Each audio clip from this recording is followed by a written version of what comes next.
So, hello. Hello, hi. Hello, good. How are you? Hello. Talal. Hello. Hello. I'm fine. I'm fine. Yeah, thanks. Good, good. Can you hmm introduce yourself a little bit? Talal Kharat. I'm Syrian and I live in Turkey, in Gaziantep. Mm-hmm. For almost 4.5 years, I was the manager, the English department manager in Casio News Agency, and Okay. now I am a freelancer Okay. with working with some agencies and TV channels. Okay. Oh, Yeah. great.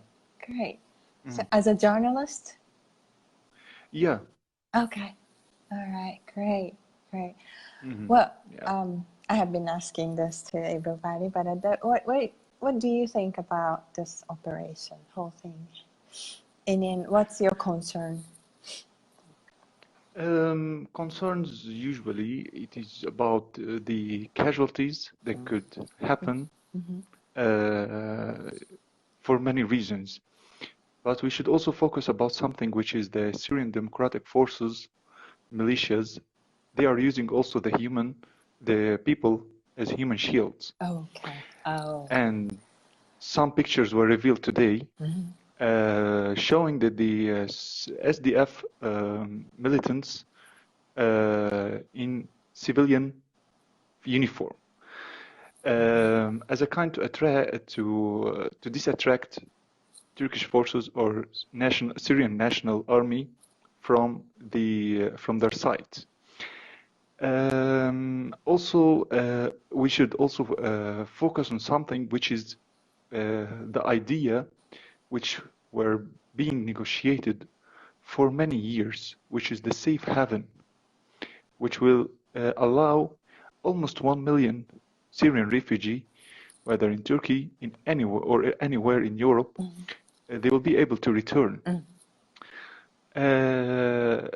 This, I think, between the Syrian revolutionists and Turkey, there are mutual benefit interests, including this as the main interest. Turkey wants to demolish the PKK affiliated groups from its borders, as it suffered from this group for almost years and years. Today, it was revealed that almost 40,000 Turkish people were killed since the fight against the PKK, Okay. which means almost since 1980, since the establishment of the PKK. Also, we, as Syrian people, we suffered from the PKK violations. Syrian and Arabs and the Kurds even, they suffered so much from the violations. Okay. So this is one of the mutual benefit interests between both of us, Okay. both sides. And we should highlight again and again about the safe haven which will occur North Syria. It will be controlled by both the Syrian opposition and the Turkish government. This is something we see is something good, because also there are kind of revenge from those groups which they betrayed the Free Syrian Army in Tel Rifat, in Aleppo, when both the YPG and the Syrian regime both attacked the Free Syrian Army, and they lost so much areas because of the PKK affiliated groups. So this it is somehow a benefit for our Syrian revolution. Okay. Yeah. Yeah. Now I'm a little bit more clear. Yeah. Okay. Yeah, that's another honest opinion. This is good. Yes. Of course, there is other opinions which is which see that Turkey is an occupation country. But actually, I don't agree with this at all, because there is difference between, for example, Turkey and Russia and Iran and others who is involved in Syria, inside Syria. There is, for example, we saw the experiment of Jarablus, Al-Bab, Afrin.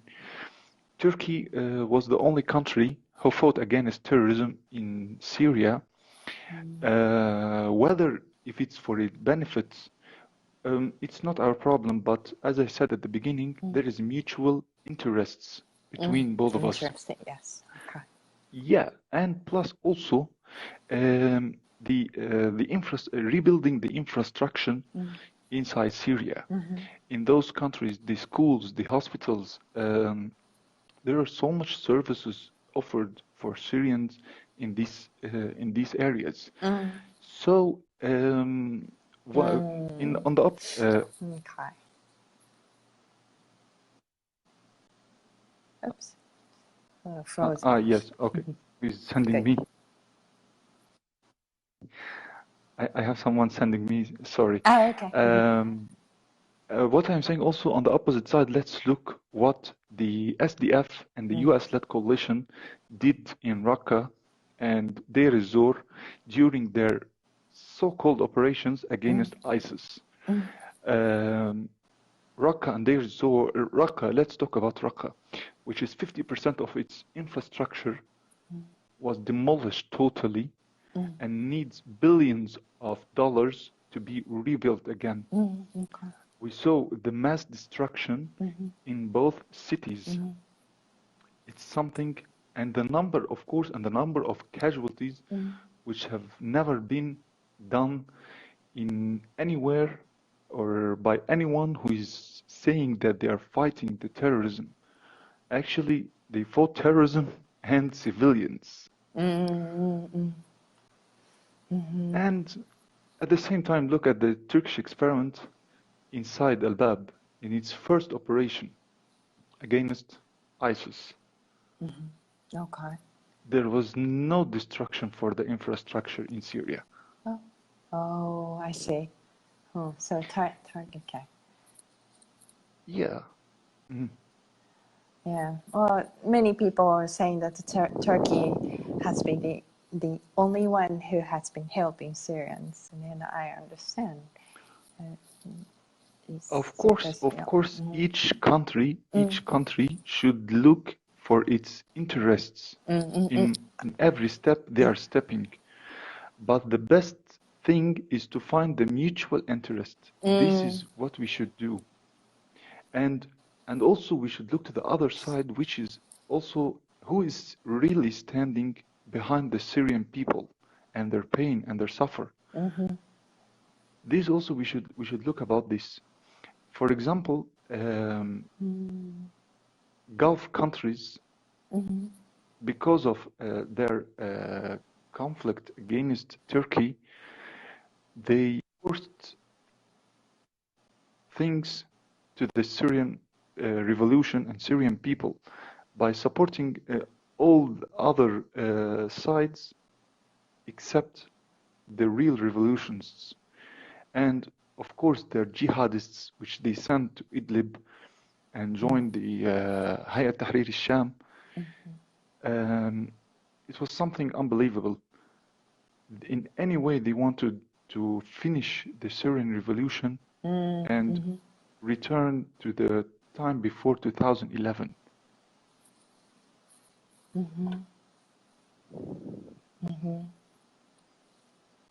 Hello? Yes. Yes. I hear you. I hear you. Yeah. And I'm sorry, but the internet here in Turkey, in the southern bordering areas, it's a little bit terrible these days. Don't worry. Yeah. Okay. Yeah, that's it. Yeah. Well, so I have one question because Yes. I have to absorb everything what you and another two are talking about too. But then everyone gives us good insight and information, so we can see this operation from better angles now. I hope. Yeah, exactly. Yes. Yes, exactly. Yeah, but I'm sure media doesn't really report the truth or the real situation. Not sure, but okay. What? I'm sorry. Go ahead. Maybe yes, maybe 90%. Yeah, maybe 90%. You are right. Okay, but not all the media. I always say that we have a brain to think, and we can differentiate who is the true and who is the wrong.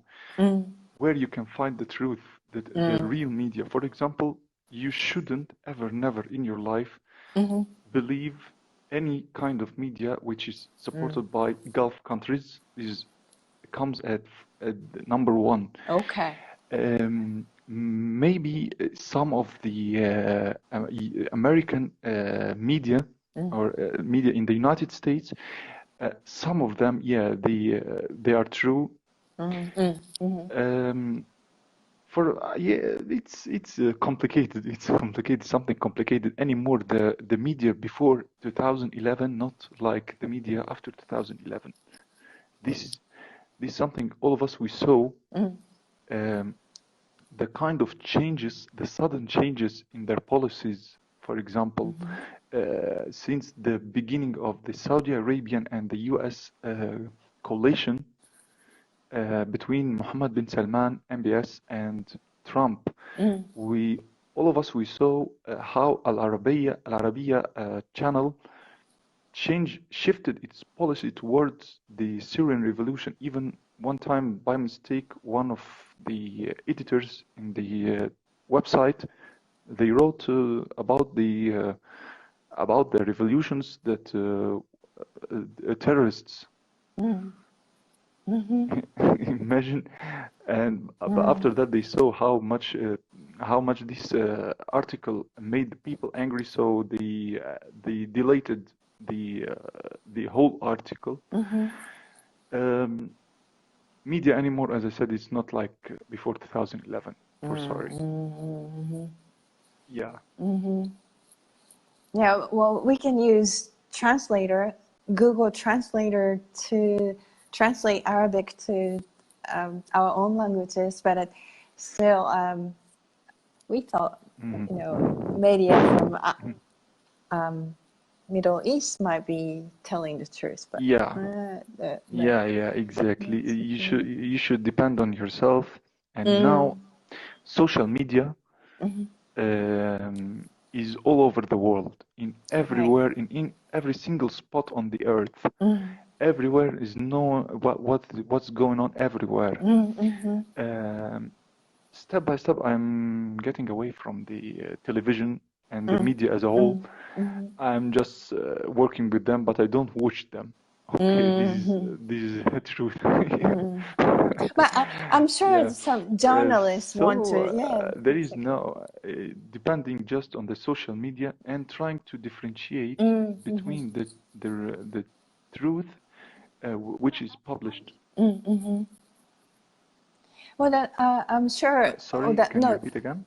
Journalists, some of the journalists probably want to write the truth. Hello, can you hear me? No, can you hear me? Hello. Lost. No. Can hear me? Can you hear me? Yes, I can hear you now. You hear now? Okay. So I'm thinking that some journalists really want to tell the truth, but when they try to submit, somebody probably says, you can't write this. No, you can write this part. Of course, there are some journalists also, they are funded or supported by sides. Journalists is a part of the journalists also are a part of media. Anymore, you can call it as media crime. Yeah, actually, you can say that they are part of this crime, because you should find the truth where it is. That's it. And you should have in the country you are interested in following its news. You should find your sources on the ground to follow what you need. In True. Syria, the revolution, the Syrian revolution, made us learn so much things in so many different fields. Thanks to the Syrian revolution, we will not be able to be open widely to the world and reach every single spot on the earth. Syrian people, of their suffer and their pain inside Syria, but actually they achieved so much things in their life thanks to the Syrian revolution. Well, I always say this. yes. Well, and then you guys told us a lot too. Yes. Exactly. Yes. If the Syrian revolution didn't exist, I wouldn't be with you, for example, right That's now true. live on this on this live stream, and we will not be able to contact everyone around the world to say for them what is happening in our country. Really, yeah. Oh, I'm glad that the Syrian regime didn't cut internet completely. That's one thing that I think Actually, no, there is no internet serviced by this Syrian regime. All the internet in the northern Syria, it's from Turkey. Yeah. Oh, okay. Oh, I see. Yeah. Okay. Well, that's Already, another thing that you already there is no internet service in the in Syrian Syria. regime areas. It's Oh, terrible. really? It's worse than if you remember the dial-up Okay, in old days. that's a good to know. I mean, I thought they didn't cut it off. No. Already there is no good service for internet in the Syrian regime held areas. Even a few months ago, they wanted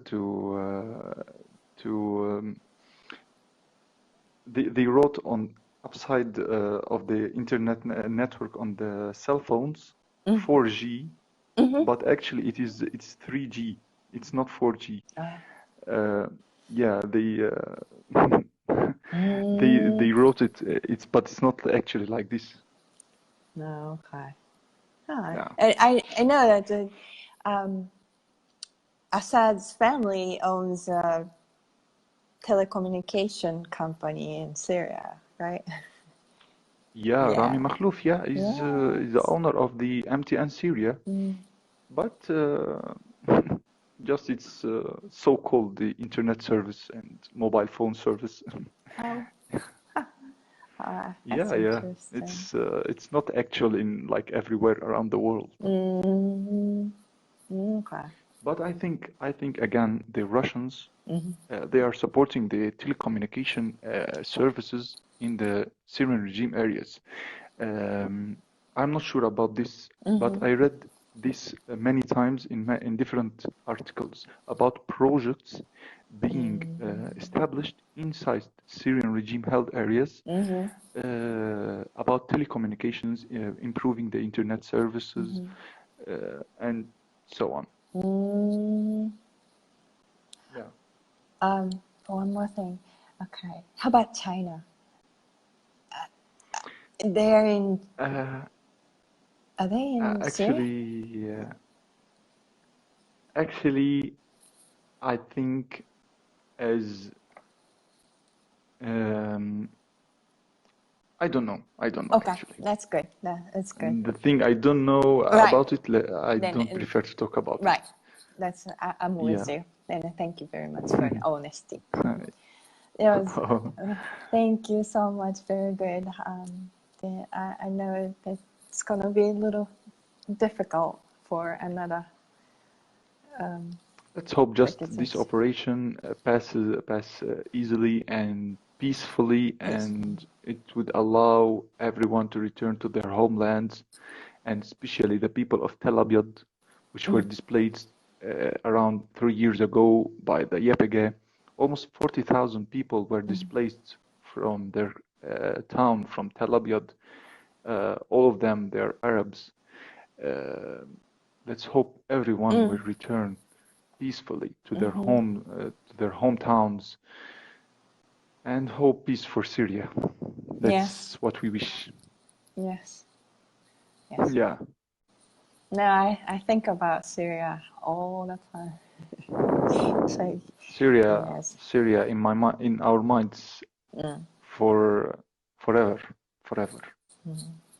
Yeah, And whatever they did, they won't control our memories related with all the crimes committed inside Syria, the chemical usage, chemical weapon usage, and the massacres. It's- We Syrian people lived hard days, terrible days, and there is also another thing we will suffer for 20 years later. yeah. The future of the children who were born and raised in the war in the war zones,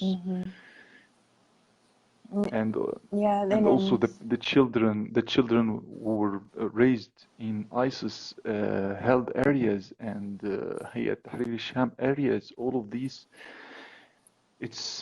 we need almost maybe 20 years also more. yeah, well, yeah, you're very strong. Um, then, yeah, we'll support you. From yeah, any way we can. So, Inshallah, let's hope. Inshallah. Yeah. thank you very much for joining me. And thank you also for letting me join you. Oh, And it's pleasure to meet you also. thank you. And then I'm gonna upload this to YouTube if it's okay. Of Yeah. course, I have no problem. Thank you. You're All right. welcome. Take care and then talk soon. Okay. Right. See you. Bye bye. Bye bye. Thank you. Bye bye. All right.